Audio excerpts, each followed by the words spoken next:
आज की बड़ी खबर, दुनिया भर में हड़कंप मच गया जब खबर आई रूस के रक्षा मंत्रालय ने कहा कि सीरिया पर हमला हो गया है। सबने माना अमेरिका ने हमला कर दिया, फिर अमेरिका ने हमले का खंडन किया। इजराइल ने कहा कि हम तो एंटी मिसाइल टेस्ट कर रहे थे। तब जाकर मामला कुछ शांत हुआ, लेकिन हड़कंप मचने का जो वो दौर था, जो वक्त था, उसने दिखा दिया कि सीरिया पर हमले का मतलब दुनिया के लिए क्या हो सकता है और भारत के लिए क्या हो सकता है।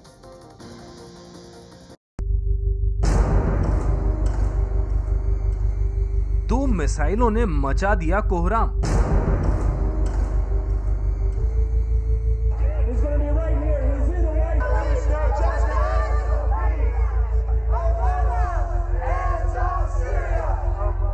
मिसाइल सीरिया पर गिरी भी नहीं, लेकिन भारत में शेयर बाजार लड़खड़ा गया।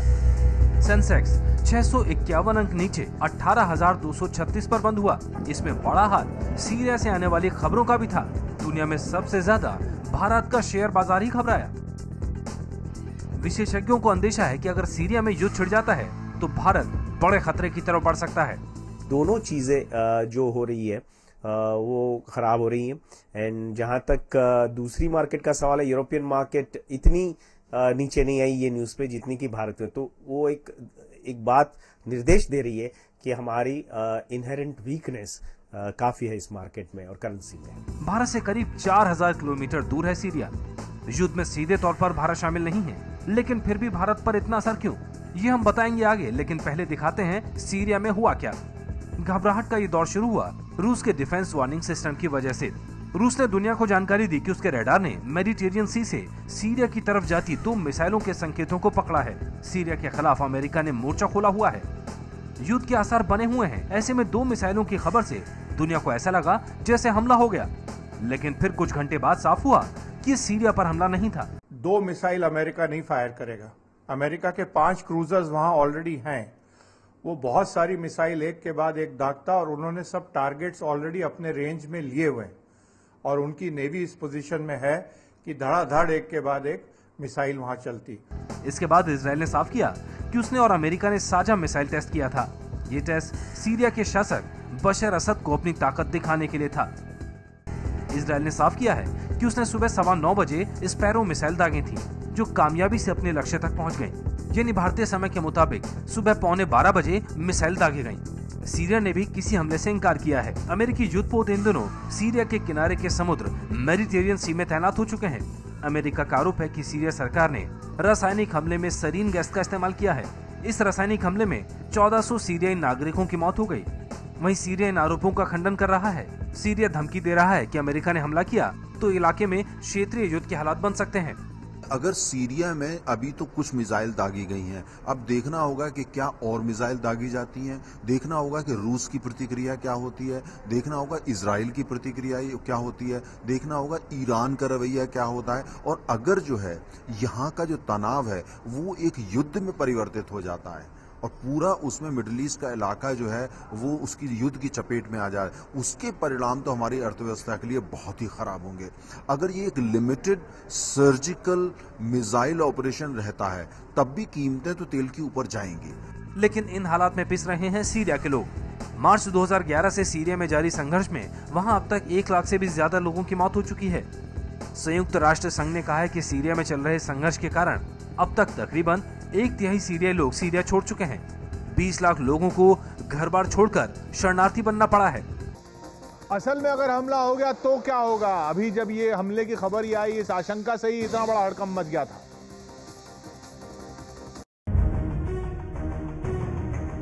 दुनिया के नक्शे पर बीच में बसे इस मध्य पूर्व में हो रही हलचल ने भारत को भी हिलाकर रख दिया है। अगर सीरिया पर हमला हुआ तो इसका असर बाकी जगह जो होगा सो होगा। भारत में पेट्रोल डीजल और महंगा हो जाएगा। मध्य पूर्व में रहने वाले 65 से 70 लाख भारतीयों के लिए मुश्किलें पैदा हो जाएंगी। डॉलर के मुकाबले रुपया पहले ही गिरावट के नए रिकॉर्ड बना चुका है। अगर हमला हुआ तो रुपया और नीचे जाएगा। ये समझ लीजिए कि सीरिया पर हमला गरीबी में आटा गीला कर देगा।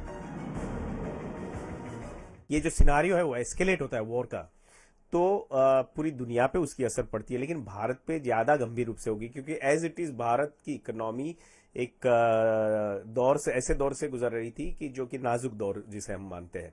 दूसरी बात, भारत की करेंसी पे भी एक currency also is going through rough time, और उस पे चलते हुए अगर मिडिल ईस्ट में और कुछ प्रॉब्लम होता है, जियोपॉलिटिकल डिटीरियोरेशन होता है, तो उसका इम्पैक्ट डायरेक्टली ऑयल प्राइसेस पे होता है, और वो ऑयल प्राइस की वजह से हमारी करेंसी पे फर्दर प्रेशर आएगा। अमेरिका के सीरिया पर हमले की चेतावनी के बाद ही कच्चे तेल के दाम 5 महीनों के सबसे ऊंचे स्तर $111 प्रति बैरल तक पहुंच चुके हैं। हमला होते ही कच्चा तेल का दाम और बढ़ेगा। कच्चे तेल के महंगा होने के साथ कमजोर रुपए की वजह से भारत को 1 बैरल तेल के आयात के लिए अभी 7,000 रुपए चुकाने पड़ रहे हैं, जबकि अप्रैल महीने में हमें 1 बैरल के लिए 5500 रुपए चुकाने होते थे। 2012-13 में भारत ने कुल 7,85,602 करोड़ रुपए का कच्चा तेल आयात किया था, जिसमें से सीरिया से सिर्फ 343 करोड़ का तेल आयात किया गया। यानी सीरिया का हिस्सा हमारे कच्चे तेल के आयात में 0.04% ही है। सीरिया से इतना कम तेल आयात होने के बावजूद हमले से भारत में तेल महंगा होने की बात क्यों हो रही है? इसे ऐसे समझिए, यह है दुनिया का नक्शा। यहाँ है सीरिया और ये है ईरान। ये सीमा है सऊदी अरब की।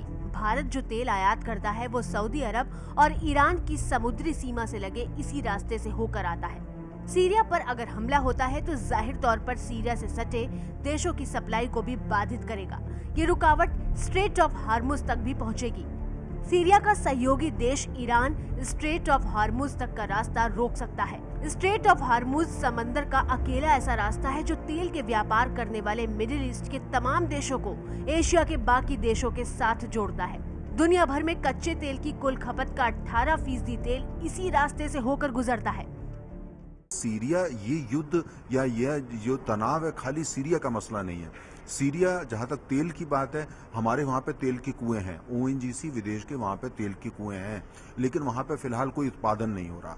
और सीरिया तेल के हिसाब से भारत के लिए कोई बहुत अहमियत नहीं रखता, लेकिन सीरिया का स्थान मध्य पूर्व के नक्शे पे इतना महत्वपूर्ण है कि वहां जो कुछ होता है उसका असर इराक पे होता है, उसका असर ईरान पे होता है, उसका असर सऊदी अरब पे होता है, उसका असर इजराइल पे होता है, उसका अरब टर्की पे होता है, और पूरा वो इलाके की राजनीति और रणनीति पे हो जाता है, जिससे हमारी अर्थव्यवस्था जो है वो हिलने लगती है। जानकारों का मानना है कि अगर स्ट्रेट ऑफ हार्मुज का रास्ता बंद होता है तो निश्चित तौर पर कच्चे तेल की सप्लाई बाधित होगी और दाम आसमान छूने लगेंगे।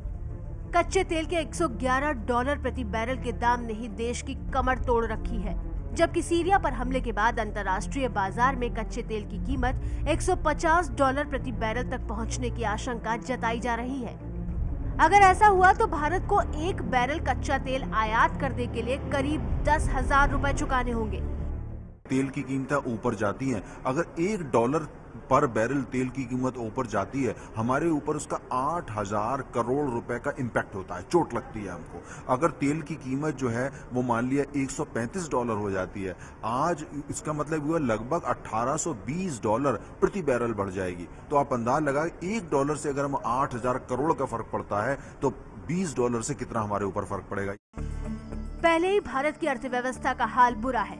कच्चे तेल के दाम बढ़े तो महंगाई और बढ़ेगी। मतलब ये कि सीरिया पर मंडरा रहा हमले का संकट भारत पर भी भारी साबित होने वाला है।